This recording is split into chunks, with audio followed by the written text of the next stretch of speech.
Salutations everybody, it is Matty here today, and welcome to a Mass Effect Andromeda discussion video. Today we are going to be diving into the story for Mass Effect Andromeda and why I feel it seems to have a lot of potential. A lot of this is going to be breaking down bits and pieces of the recent official trailer number 2 that came out earlier this week. I know I'm a bit late on that, but there was a ton of Fallout information to catch up on, so I do hope you guys understand. But anyway, I just wanted to give my thoughts on bits and pieces throughout this trailer that really stuck out to me, starting off with the first quote, which is, "We're marooned, 20,000 souls adrift at sea, and when the power runs out, it stays out. We need to know if that's safe harbor," and the safe harbor is in reference to Habitat 7, which is going to be the new Earth, or at least they are hoping it's going to be the new Earth, and it feels like they're almost fish in a barrel, where if they cross the wrong people, it's just, they're done, they're dead, that they can get wiped out instantly, and it's a mission failure, a do or die mission, in fact, and I really like that. It reminds me in a sense of an on-the-go Mass Effect 2 suicide mission. It's almost as if failure isn't an option and they have to keep pushing on no matter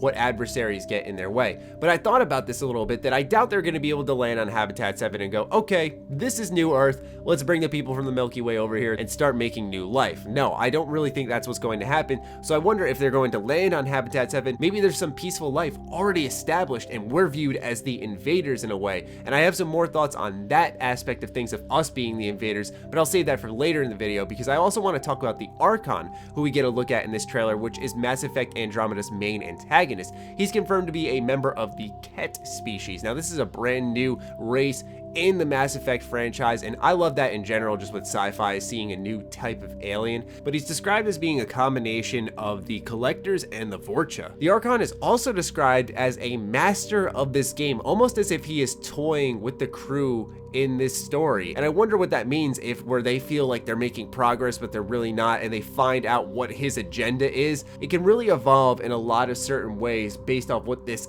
game is in particular. Still though, based off just looks alone and how he is being described so far and the fact that he's a new race, the Archon seems like an interesting main villain so far. There's also a solid look at the companions, visually mind you, but admittedly no one says anything stand out. Now, I am basing this off a trailer. I don't think I'm going to get the full details on how this person's going to act or anything, but they're just mainly corny one-liners like, "Please, you're not really going to fight out there alone, are you?" Or, "They want to fight, we'll give it to them." I mean, they look cool as people, and I'm definitely interested in getting to know them, but some of the lines in these trailers just don't bolster my confidence in BioWare's normally very strong writing. There's also a line in reference to not needing an army because they have a Krogan, which is practically ripped from the first Avengers without any apologies whatsoever. It was funny, don't get me wrong, but like I said, it's not really just reinforcing any confidence for me in the writing for this game. Still though, I like what I've seen with the companions visually. I'm hoping that that pairs up when we get to know them. Although I haven't liked recent BioWare games, they've always been on point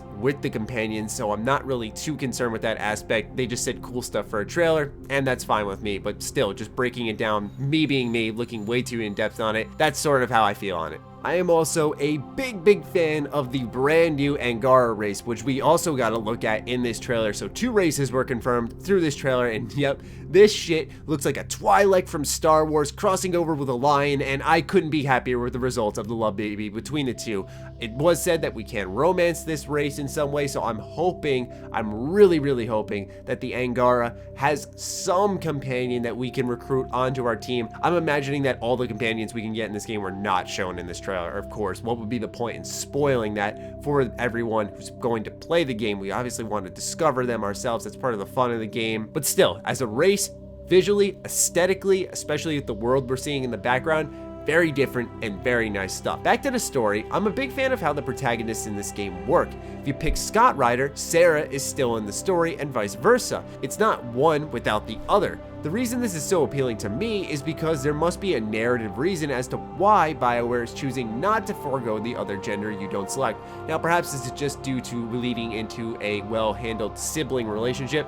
That's always a potential there, but I also wonder if there's more overarching narrative reasons for them doing this. It's very different for a BioWare game in general. I can't remember the last time or if they've ever done this, so to see how this pans out is something I'm very curious about. Overall though, I see a lot of potential in the options BioWare is handing us, and I say that as someone who is skeptical about Andromeda. I can see BioWare creating tough choices for us, considering I imagine that we won't, like I said, simply land on Habitat 7 without a problem. I did say I wanted to get back to this, and I'm going to now. It's almost like a reverse Mass Effect 3 in a way. Humans are from the Milky Way, are the Reapers in a sense. They're popping in from absolutely nowhere and pretty much saying, hey, this is ours now. We deserve to live here because they're in a dire situation that others might not understand because things are fine for them. Crafting relationships in this game should be very important because this is our next point of civilization for humanity. So it could be interesting to see us actually screw it up and start off like we saw in the Angara race introduction, where they had you at gunpoint when you were landing on their planet. And that's not the first time we've seen that in these trailers. I wonder if